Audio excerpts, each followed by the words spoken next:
সুপ্রিয় দর্শক, আপনাদের সবাইকে আমন্ত্রণ জানাচ্ছি। শুরু করছে এনটিভি নিয়মিত স্বাস্থ্য বিষয়ক আয়োজন স্বাস্থ্য প্রতিদিন এই অনুষ্ঠানটি। আপনাদের সাথে রয়েছে আমি পুষ্টিবিদ নুসরাত জান্তিপা। দর্শক, আপনারা তো নিশ্চয়ই জানেন যে আমরা প্রতিদিন কোনো না কোনো গুরুত্বপূর্ণ বিষয় নিয়ে আলোচনা করে থাকি। আমাদের আজকের আলোচ্য বিষয় হচ্ছে ডায়াবেটিস। আর এই বিষয়টি নিয়ে কথা বলার জন্য আজ আমাদের সঙ্গে স্টুডিওতে উপস্থিত রয়েছেন একজন বিশেষজ্ঞ চিকিৎসক। আমরা আলোচনা শুরু করব, তবে তার আগে পরিচিত হয়ে নিয়ে আমাদের সেই অতিথির সঙ্গে। অধ্যাপক ডাক্তার মীর মোশাররফ হোসেন 1964 সালের অক্টোবর মাসে ঢাকা জেলায় জন্মগ্রহণ করেন। তিনি 1988 সালে চট্টগ্রাম মেডিকেল কলেজ থেকে এমবিবিএস ডিগ্রি লাভ করেন। এরপর তিনি চিকিৎসা বিজ্ঞানে উচ্চতর এমডি ডিগ্রি লাভ করেন। বর্তমানে তিনি হলি ফ্যামিলি রেড ক্রিসেন্ট হসপিটাল থেকে এন্ডোক্রাইনোলজি বিভাগের বিভাগীয় প্রধান হিসেবে কর্মরত। আপনাকে স্বাগত আমাদের আজকের অনুষ্ঠানে। অনেক ধন্যবাদ। বর্তমানে সারা বিশ্বে কিন্তু ডায়াবেটিস প্রায় মরণ ব্যাধি হিসেবে কিন্তু এটাকে দেখা যাচ্ছে এবং পরিগণিত হচ্ছে। আপনার কাছে একটু জানতে চাই যে আসলে এর ভয়াবহতাটা আসলে কতটুকু? স্বাস্থ্যের ক্ষেত্রে যে আতঙ্ক, আমরা বলি নন কমিউনিকেবল ডিজিজ, তার মধ্যে ডায়াবেটিস হলো অন্যতম। এবং সমস্ত বিশ্বে এটা 2021 সালের ডেটা, এর লেটেস্ট ডেটাটা এখনও পৌঁছেনি। সেটা অনুযায়ী প্রায় 54 কোটি লোক ডায়াবেটিসে আক্রান্ত সারা বিশ্বে। এটা হলো 20 থেকে 79 বছর বয়স্কদের মধ্যে, মানে এদের প্রায় 10.5% ডায়াবেটিসে আক্রান্ত। এবং বাংলাদেশের অবস্থা আরও খারাপ। বাংলাদেশের প্রায় 1.5 কোটি লোক ডায়াবেটিসে আক্রান্ত এবং 62% লোক জানেই না যে তারা ডায়াবেটিসে আক্রান্ত। সারা বিশ্বে অর্ধেকের বেশি, মানে 50% লোক জানে না ডায়াবেটিসে আক্রান্ত, এবং তারা একটা জটিলতা নিয়ে আসে। এবং এভাবে যদি চলতে থাকে তাহলে এটা আশঙ্কা করা হয় যে 2030 সালে গিয়ে প্রায় 64 কোটিরও বেশি লোক সারা বিশ্বে ডায়াবেটিসে আক্রান্ত হবে, এবং 2045-এ গিয়ে প্রায় 78 কোটি লোক ডায়াবেটিসে আক্রান্ত হবে। এবং বাংলাদেশেও প্রায় 2 কোটি 22 লাখ লোক ডায়াবেটিসে আক্রান্ত থাকবে। এবং বাংলাদেশ এখন 8ম পজিশনে আছে ওয়ার্ল্ডে। মানে আমরা এই যে র্যাঙ্কিংগুলো আমরা পছন্দ করি না, যে এগুলোতে নিচের দিকে থাকাই ভালো, এবং এভাবে চলতে থাকলে 7ম পজিশনে চলে যাবে খুব তাড়াতাড়ি। সেক্ষেত্রে আপনার আসলে পরামর্শ কি? মানুষের লাইফস্টাইল, যেটার মধ্যে ডায়েটারি ফ্যাক্টর একটা বড়, খাবার এবং শারীরিক পরিশ্রম, এইগুলো কমে যাচ্ছে। যত বেশি আমরা আগাচ্ছি, যত সুবিধা পাচ্ছি, তত শারীরিক পরিশ্রম কমে যাচ্ছে। খাদ্যাভ্যাসের পরিবর্তন, এই যে ফাস্ট ফুড, খুব হাই ক্যালোরি ফুড, ফাইবার কম খাওয়া, এই ধরনের অভ্যাসের জন্য। এবং আপনি মানে একটু আতঙ্কিত হবেন শুনে যে শিশুদের মধ্যেও কিন্তু টাইপ 2 ডায়াবেটিস বাড়ছে।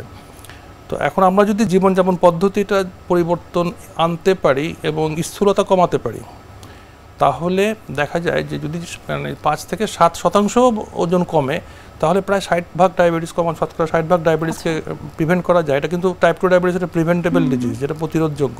এই জন্য এবার বিশ্ব ডায়াবেটিক দিবস, গতকাল 14 নভেম্বর যে বিশ্ব ডায়াবেটিক দিবস আমরা পালন করি, সেখানে প্রতিপাদ্য হচ্ছে breaking the barriers and bridging the gaps. অর্থাৎ ডায়াবেটিস নিয়ন্ত্রণে বা ডায়াবেটিসের যে ভয়াবহতা আপনি বললেন, এটাকে প্রতিহত করার জন্য যে সমস্ত প্রতিবন্ধকতা, সেটাকে ভাঙতে হবে। কী কী প্রতিবন্ধকতা আছে? 1 নম্বর বললাম যে সচেতনতার অভাব।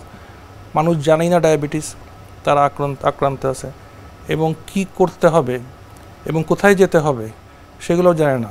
এই জন্য আমাদের একটা জাতীয় গাইডলাইন আছে।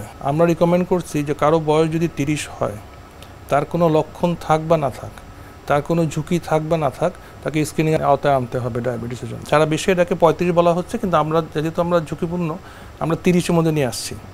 তো 30-এর মধ্যে স্ক্রিনিং করতে হবে, এবং এর মধ্যে আবার গর্ভবতী মহিলা। আসলে বছরে কতবার, একবার নাকি দুবার? একবার যদি স্ক্রিনিং করে আপনার যদি নর্মাল পাওয়া যায়, তাহলে 3 বছরের পরে করা যায়। এটা তার রিস্ক ফ্যাক্টরের উপর ডিপেন্ড করে। আর যদি কোনো কারো লক্ষণ থাকে বা কারো যদি রিস্ক ফ্যাক্টর থাকে, যেমন পরিবারে ডায়াবেটিস আছে, বাবা মা ভাই বোনের মধ্যে স্থূলতা বেশি, প্রেশার আছে, ডিসলিপিডিমিয়া বলে, যেটা রক্তের কোলেস্টেরল বা চর্বিতে অস্বাভাবিকতা আছে, তারপরে যে মহিলাদের যে পলিসিস্টিক ওভারি আছে তাদের, সেখানে তারপরে ঘাড়ে একটা কালো দাগ থাকে, অ্যাকান্থোসিস নিগ্রিক্যান্স, এগুলা। তো এই সমস্ত জিনিস থাকলে আমরা আগেই স্ক্রিনিং করব। স্যার, ডায়াবেটিসের আসলে লক্ষণগুলো আসলে কি কি? ক্লাসিক্যাল লক্ষণ এটা সবার মধ্যে থাকে না, তবে এটা আমরা বলি সহজ ভাষায় যে এটা যে কারো গলা শুকিয়ে যাওয়া, ইনক্রিজ থার্স্ট বলেন, বারবার ঘন ঘন পানি পিপাসা পাওয়া, এবং প্রস্রাব বেশি হওয়া, ওজন কমে যাওয়া, খিদা লাগা, ওজন কমে যাওয়া, এগুলো হলো মানে লক্ষণকে সিমটম ট্রায়াড বলে। এছাড়াও আছে যখন চোখে ঝাপসা দেখা, তারপরে বিভিন্ন ক্ষত হয়, না শুকানো, বারবার ইনফেকশন হওয়া, এগুলো তো সাধারণত টাইপ 1 ডায়াবেটিসই হয়। টাইপ 2 ডায়াবেটিসে অধিকাংশই লক্ষণ ছাড়াই থাকতে পারে, এবং যখন প্রথমে আসে তারা একটা জটিলতা নিয়ে আসে, যেমন হার্টের সমস্যা, স্ট্রোক, কিডনি নষ্ট হয়ে যাওয়া, চোখে অন্ধত্ব, আপনারা তো জানেন যে অ্যাম্পুটেশন পায়ের যে কেটে ফেলা এটা দুর্ঘটনাজনিত কারণ ছাড়া সর্বোচ্চ কারণ হলো ডায়াবেটিস, এবং অন্ধত্বর একটা অন্যতম কারণ হলো ডায়াবেটিস, কিডনি নষ্ট হওয়ার অন্যতম কারণ ডায়াবেটিস, হার্ট অ্যাটাকের ডায়াবেটিস অন্যতম কারণ, মানে যাদের ডায়াবেটিস নাই তাদের চেয়ে প্রায় 3-4 গুণ বেশি হার্ট অ্যাটাকের সংখ্যা। কোন অর্গানটা ক্ষতিগ্রস্ত হয় সব থেকে বেশি? রক্তনালী যেগুলো আছে, ছোট ছোট ভেসেল, ম্যাক্রো ভেসেল, সেগুলোকে যখন ধরে তখন মানে পার্টিকুলার কোনো অর্গানকে ধরে না, একসাথে অনেকগুলো অর্গানকে ধরে। ধরেন নার্ভের সমস্যা শুরু হলো, কিডনির সমস্যা শুরু হলো, চোখের সমস্যা শুরু হলো।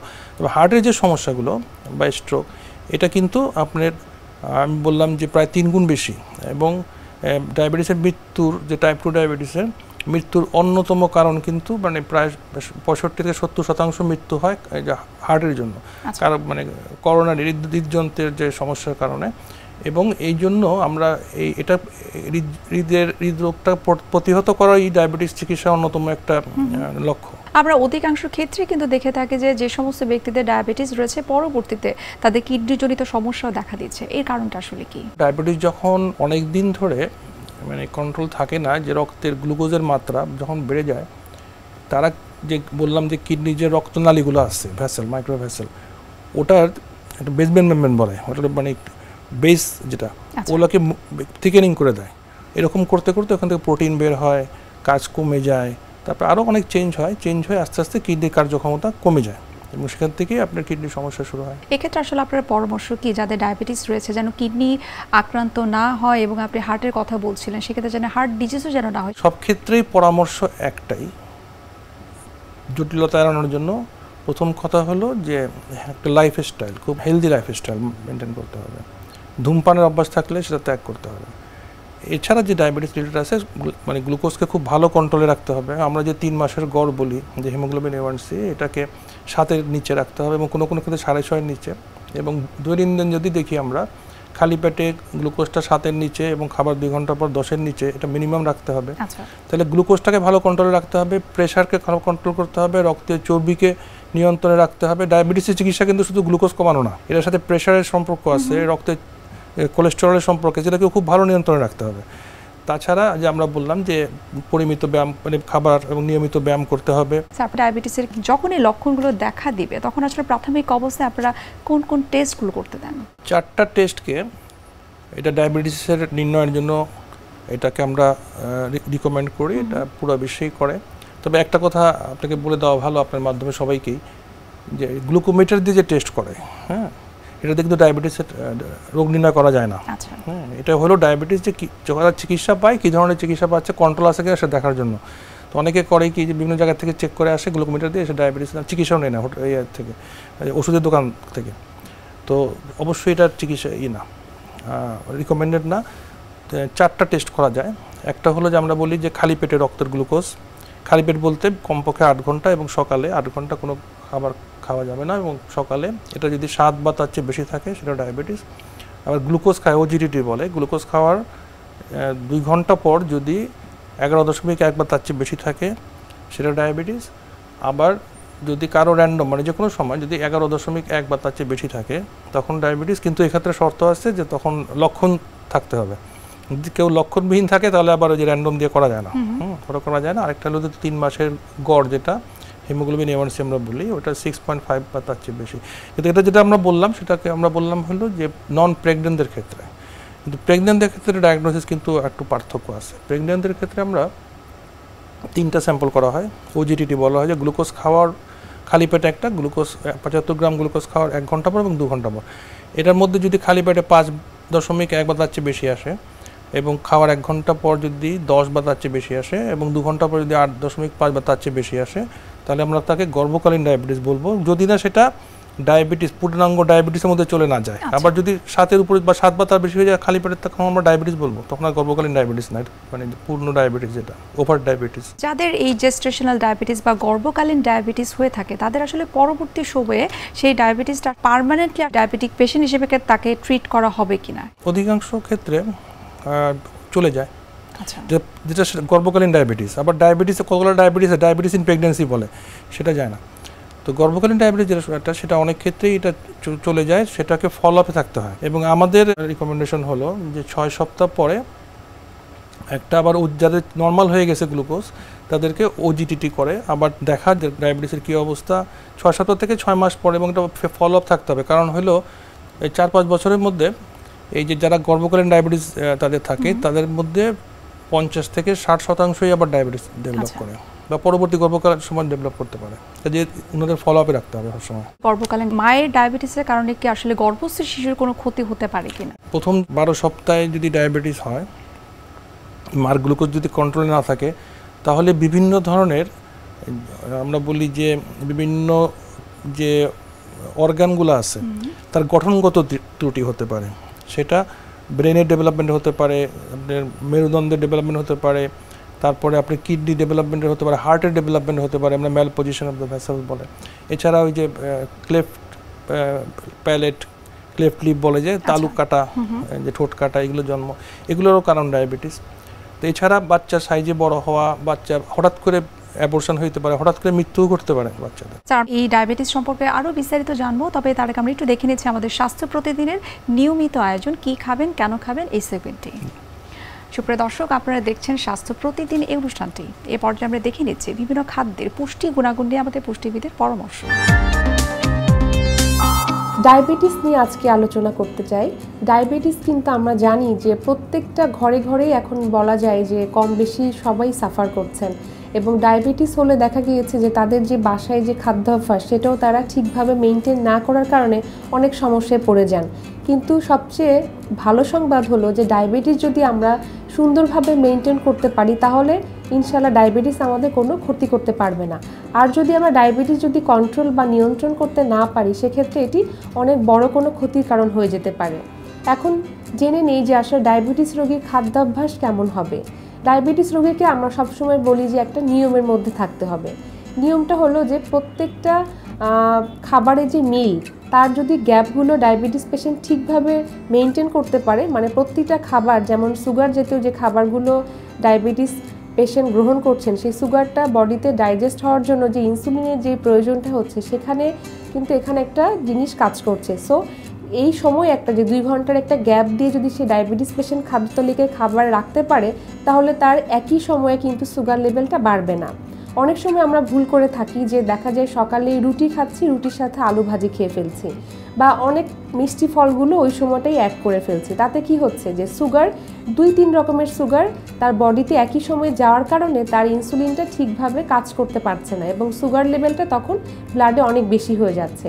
সেজন্য আপনাকে যেটা করতে হবে যে কোনো এক বেলাতে 1 সার্ভিং কার্বোহাইড্রেট রাখতে হবে, সাথে আপনাকে প্রোটিনের একটা ভালো সোর্স রাখতে হবে, এবং অবশ্যই ফাইবারযুক্ত যে শাকসবজি আছে সেটাকে খাদ্য তালিকায় রাখতে হবে। যদি শাকসবজি এবং ফল যদি আপনি রাখতে চান, সেক্ষেত্রে আমি বলবো যে শাকসবজির মধ্যে আলুটাকে বাদ দিতে হবে। যে কোনো ধরনের লিফি ভেজিটেবল বা নর্মাল সবজিটাকে খাদ্য তালিকায় রাখা যেতে পারে।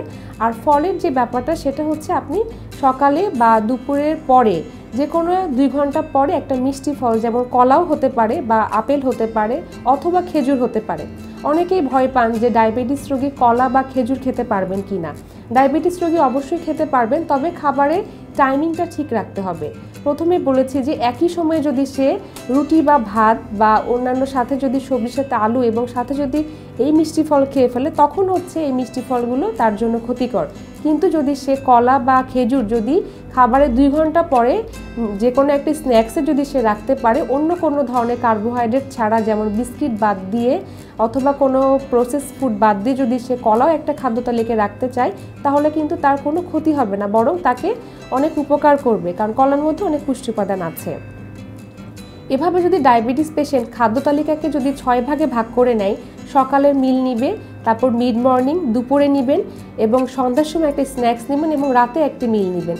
এই খাবারের মধ্যে যে টাইম গ্যাপ আছে, সেখানে যদি 2 থেকে 3 ঘন্টা গ্যাপ দিয়ে সে যদি খাদ্য তালিকা রেডি করতে পারে, এবং একই সময়ে যদি ভাত বেশি না নিয়ে একটা পর্যাপ্ত পরিমাণে তার শারীরিক চাহিদা অনুযায়ী যদি কার্বোহাইড্রেট রাখতে পারে এবং প্রোটিনের সোর্স যদি ভালো রাখা যায়, সেক্ষেত্রে কিন্তু সে অনেকটা ডায়াবেটিস কন্ট্রোলে রাখতে পারবে। তবে ডায়াবেটিস রোগীকে আমরা বলে থাকি যে তার শারীরিক পরিশ্রম বা যে হাঁটার কথাটা, সেটা আমরা বলে থাকি। ডায়াবেটিক পেশেন্ট যদি কিছুটা শারীরিক পরিশ্রম বা হাঁটাহাঁটি করে, সেক্ষেত্রে দেখা যায় তার ইনসুলিন সিক্রেশনটা ভালো হয়, এবং সেক্ষেত্রে সুগার লেভেলটা ব্লাডে ব্যালেন্স থাকে। আমরা সবাই জানি যে এখন করোনা সিচুয়েশনে কিন্তু খুব বেশি সাফার করছেন ডায়াবেটিক পেশেন্ট। সো ডায়াবেটিক পেশেন্টকে করোনা সিচুয়েশনে অনেক বেশি সচেতন হতে হবে। যদি একবার কেউ কোনো ডায়াবেটিক্স পেশেন্ট যদি করোনা আক্রান্ত হন এবং তার যদি কোনো কমপ্লিকেসি তৈরি হয়ে যায়, সেক্ষেত্রে কিন্তু তখন হসপিটাল থেকে তাকে বিভিন্ন ধরনের মেডিকেশন দেওয়া হচ্ছে এবং সেই মেডিকেশনের মধ্যে স্টেরয়েড, হরমোন বা অন্যান্য কিছু কিন্তু অ্যাপ্লাই করা হচ্ছে। এবং সেক্ষেত্রে দেখা গিয়েছে যে একজন ডায়াবেটিক পেশেন্টের ডায়াবেটিস আরও বেশি বেড়ে যাচ্ছে। তখন কিন্তু সেখানেও খেয়াল রাখতে হবে, যারা ইনসুলিন নির্ভরশীল তাদেরকে ইনসুলিনটা অবশ্যই অ্যাডজাস্ট করতে হবে। এবং খাদ্য তালিকার এখানে একটি বিশেষ ভূমিকা পালন করছে। প্রচুর ক্যালোরি যেহেতু এই সময় প্রয়োজন, সেহেতু ক্যালোরিটা তাকে নিতে হবে শর্করা বাদে অন্য জায়গা থেকে, যেমন প্রোটিন সোর্স সবজি থেকে নিতে পারে, ফল থেকে নিতে পারে, অথবা অন্যান্য খাবার থেকে তাকে ক্যালোরিটা গ্রহণ করতে হবে এবং ভালো ফ্যাটটা সে নিতে পারে এখানে। কিন্তু যদি সে বেশি পরিমাণ শর্করা থেকে নিয়ে ফেলে তাহলে তার সুগার লেভেলটা এখানে ব্যালেন্স করা অনেক কঠিন হয়ে যাবে। সো আমি যে জিনিসগুলো আপনাদেরকে আবার মেনশন করতে চাই যে ডায়াবেটিক পেশেন্টকে অবশ্যই সময়টাকে গুরুত্ব দিতে হবে, খাবারটাকে 6 ভাগে ভাগ করতে হবে এবং একই সময়ে রিপিটেড কার্বোহাইড্রেট গ্রহণ করা যাবে না। প্রচুর পরিমাণে আঁশযুক্ত শাকসবজি খেতে হবে, ফল খেতে হবে, সাইট্রাস ফ্রুটস, এবং যদি সম্ভব হয় ইসবগুলের ভুসিটাও সে খাদ্য তালিকায় রাখতে পারে। তাহলে একজন ডায়াবেটিক্স পেশেন্ট আশা করছি সুস্থভাবে জীবনযাপন পালন করতে পারবে। ডায়াবেটিসের চিকিৎসা এবং অপচিকিৎসা নিয়ে আপনার কাছে একটু জানতে চাই। ডায়াবেটিসের চিকিৎসা কিন্তু আমাদের দেশে সব ধরনের চিকিৎসাই সহজলভ্য, কিন্তু আশঙ্কার ব্যাপার হচ্ছে বিভিন্ন মিডিয়াতে বিভিন্ন ধরনের উদ্ভট চিকিৎসার ব্যাপারে বলা হয়, এমনকি চা খেয়ে ডায়াবেটিস নির্মূল, এ ধরনের অ্যাডও আমরা পাই। সেগুলো দুর্ভাগ্যজনক এবং বিপজ্জনক। কিন্তু আমরা সচেতন করতে চাই, আমরা যারা এন্ডোক্রাইনোলজিস্ট আছি, আপনারা কখনোই এ ধরনের চটকদার বিজ্ঞাপন, লোভনীয় ইনসুলিন নিচ্ছে যে মাসে 7 দিনে ইনসুলিন ছাড়ুন, 2 সপ্তাহে ইনসুলিন ছাড়ুন, এটা কিন্তু সাংঘাতিক বিপজ্জনক। একটা পেশেন্ট যার ইনসুলিন নিয়ে তার বেঁচে থাকতে হয়, সে যদি ইনসুলিন হঠাৎ করে ছেড়ে দেয় তাহলে ডায়াবেটিক কিটোঅ্যাসিডোসিস বা অন্যান্য মারাত্মক জটিলতা ডেভেলপ করতে পারে। কাজেই আপনারা কখনোই বিজ্ঞাপনে প্রতারিত হয়ে কোনো ধরনের ডায়াবেটিসে চটকদার কোনো কথাবার্তায় মোহিত হবেন না। চিকিৎসকের পরামর্শ, বিশেষজ্ঞ চিকিৎসকের পরামর্শ মতো চিকিৎসা নেবেন। আপনাকে অসংখ্য ধন্যবাদ ডায়াবেটিস নিয়ে গুরুত্বপূর্ণ কিছু কথা আমাদেরকে বলার জন্য। আপনাকেও ধন্যবাদ এবং এনটিভিকেও ধন্যবাদ আমাকে সুযোগ দেওয়ার জন্য। সুপ্রিয় দর্শক, এতক্ষণ আপনারা দেখছিলেন এনটিভি নিয়মিত স্বাস্থ্য বিষয়ক আয়োজন স্বাস্থ্য প্রতিদিন এই অনুষ্ঠানটি। এ পর্যায়ে আমরা দেখে নিচ্ছি আমাদের আগামী পর্বে কি থাকছে। জীবনযাত্রার মান যত উন্নত হচ্ছে ততই বন্ধ্যাত্ব রোগ বেড়ে যাচ্ছে। তো বন্ধ্যাত্ব বলতে যেটা আমরা বুঝে থাকি সেটা হচ্ছে যে একজন নিউলি ম্যারিড কাপল বিবাহিত জীবন 1 বছর অতিবাহিত হওয়ার পরেও যদি সে সন্তান লাভ না করে, অবশ্যই এর মতো কথা আছে যে সে উইদাউট এনি প্রোটেকশন, যে সে কোনো জন্ম নিয়ন্ত্রণ পদ্ধতি ব্যবহার করেনি এবং সে শুরুতেই বাচ্চা চাচ্ছে। তো 1 বছর দুজনে পাশাপাশি থাকার পরেও যদি তার বাচ্চা না আসে, তখন আমরা আসলে এটাকে বন্ধ্যাত্ব বলে ধরে নিই। তবে এখানে কথা আছে, বন্ধ্যাত্ব কিন্তু আবার 2 ধরনের, একটা আমরা বলি প্রাইমারি আর একটা বলি সেকেন্ডারি। বিশ্বের যে কোনো প্রান্ত থেকে যে কোনো সময় এনটিভির জনপ্রিয় অনুষ্ঠান স্বাস্থ্য প্রতিদিন দেখতে আপনারা ভিজিট করতে পারেন আমাদের পূর্ণাঙ্গ পোর্টাল www.ntvbd.com এ। এছাড়াও এনটিভির বিভিন্ন ধরনের জনপ্রিয় অনুষ্ঠান এবং নিউজ আপডেট পেতে আপনারা ভিজিট করতে পারেন আমাদের ইউটিউব চ্যানেল এবং ভেরিফাইড ফেসবুক পেজে। সুপ্রিয় দর্শক, আজ এখানে শেষ করতে হচ্ছে, দেখা হবে আবার আপনাদের সঙ্গে। সে পর্যন্ত আপনারা সবাই ভালো থাকুন, সুস্থ থাকুন এবং সবসময় এনটিভির সঙ্গে থাকুন।